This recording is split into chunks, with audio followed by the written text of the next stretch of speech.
Eh bien, regardez ça. Je sais que beaucoup d'entre vous ne seront pas d'accord avec moi, mais je pense qu'en pesant le pour et le contre, il est plus probable qu'Andy Burnham convoque des élections anticipées. Les gens prennent conscience de cette possibilité. Regardez ce que fait le gouvernement, ce que fait le Parti travailliste. Si vous vous prépariez à convoquer des élections anticipées, ils font essentiellement tout ce que vous feriez dans ce scénario. Et c'est de cela que j'ai écrit à ce sujet ce matin sur mon Substack, Michael Heaver.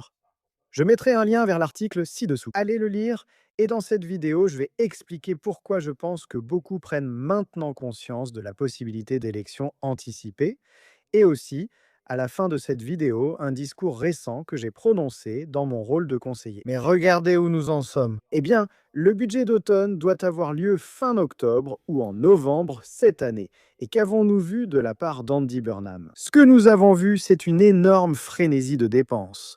Toutes sortes de promesses de politiques coûteuses et très peu de détails sur la façon dont tout cela sera financé. Alors, est-ce que c'est un cas où le gouvernement travailliste multiplie les annonces qu'il espère populaires pour faire remonter sa cote dans les sondages, puis convoquer des élections, avant qu'il n'ait réellement à présenter un budget, qui, j'en suis sûr, comportera un grand nombre de hausses d'impôts?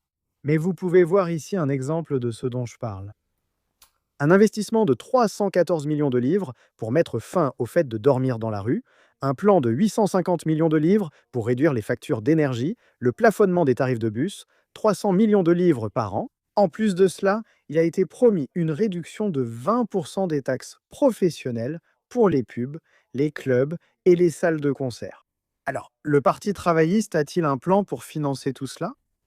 Mais encore une fois, pour clarifier, vous êtes confiant de pouvoir le financer, mais vous ne vous êtes pas encore mis d'accord sur la façon de le financer. Nous sommes au 4e jour. En tant que secrétaire en chef au Trésor, je connais bien les chiffres. Je ne vais pas tous les donner aujourd'hui, mais nous les présenterons plus en détail. Comme je l'ai dit, voilà les 2 principaux moyens que nous utiliserons pour financer cela. 100 millions de livres à partir d'avril prochain. Tout cela est très bien. Vous ne pouvez donc pas dire que c'est déjà entièrement financé. Eh bien, comme vous le dites, il sera entièrement financé.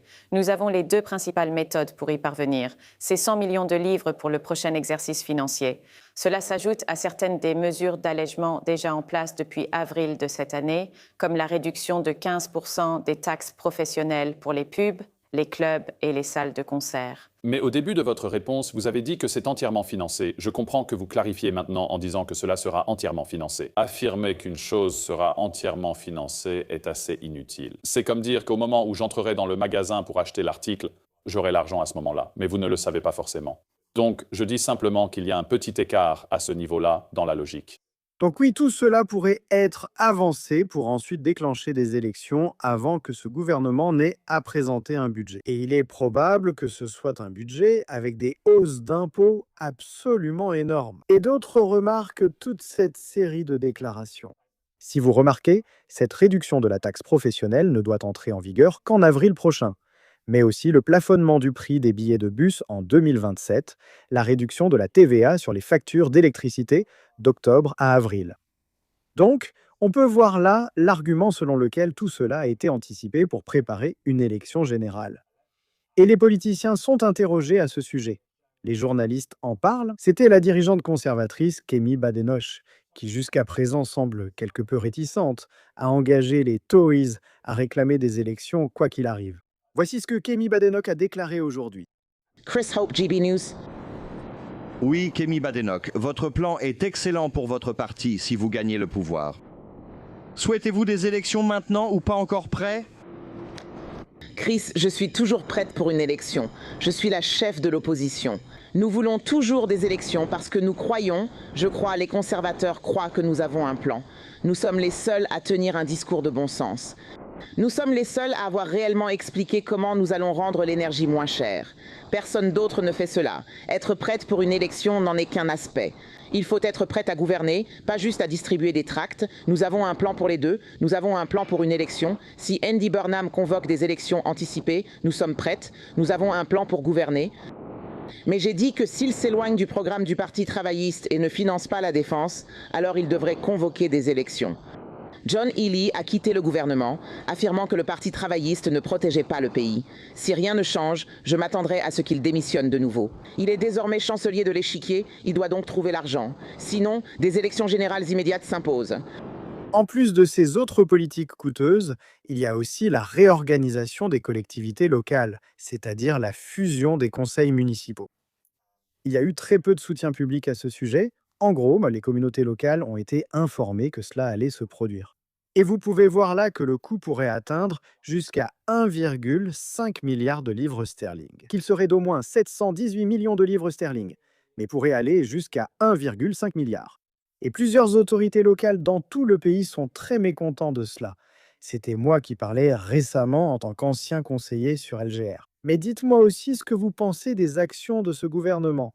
Pensez-vous que nous nous dirigeons vers des élections générales anticipées? Et dites-moi ce que vous pensez de ce que j'ai dit ici sur la réorganisation des collectivités locales.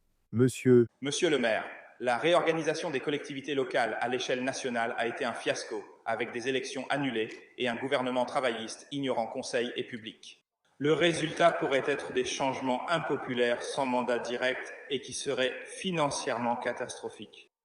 Les habitants de Southend et de l'Essex n'auraient-ils pas dû être consultés pour savoir s'ils voulaient vraiment cette réorganisation des collectivités locales?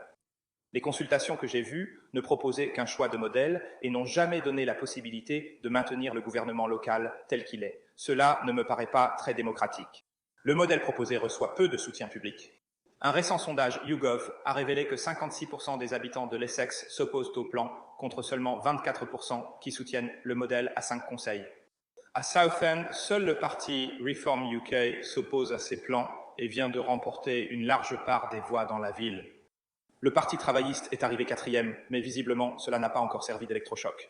Comme toujours, les conservateurs sont incohérents. Ils soutiennent la réorganisation des collectivités locales, tandis que les députés et conseillers conservateurs d'Essex veulent organiser un référendum pour l'arrêter. Alors, quelle est leur vraie position? Partout dans l'Essex, nous voyons des conseils municipaux voter et promettre de faire tout leur possible pour arrêter cela. Le conseil de Basildon a retiré son soutien à une fusion avec Turok.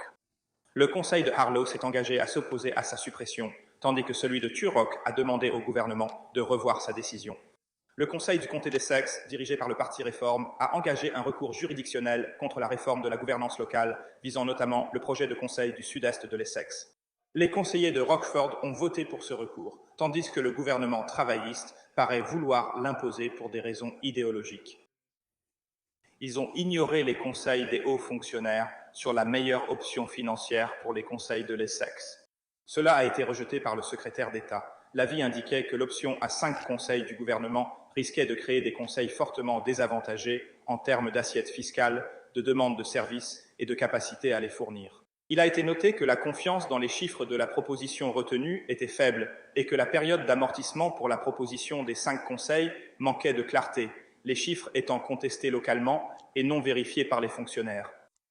Des responsables des ministères de l'Éducation et de la Santé ont exprimé des inquiétudes sur la proposition des 5 autorités unitaires et la réforme. Le président du conseil du comté d'Essex, Peter Harris, a averti que choisir la pire option financière revient à mettre en danger l'avenir de nos services pour nos adultes et enfants les plus précieux et vulnérables.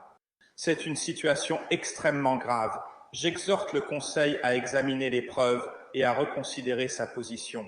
Je suis certain que cette administration continuera d'ignorer tous ces avertissements et refusera aux habitants de Southend la possibilité de se prononcer directement sur la question de savoir s'ils veulent ou non la réforme de la gouvernance locale. Soyez assurés que si vous poursuivez la réforme de la gouvernance locale ainsi, Reform UK vous demandera des comptes pour ces changements radicaux sans soutien public et contre lesquels vous avez été avertis. Merci.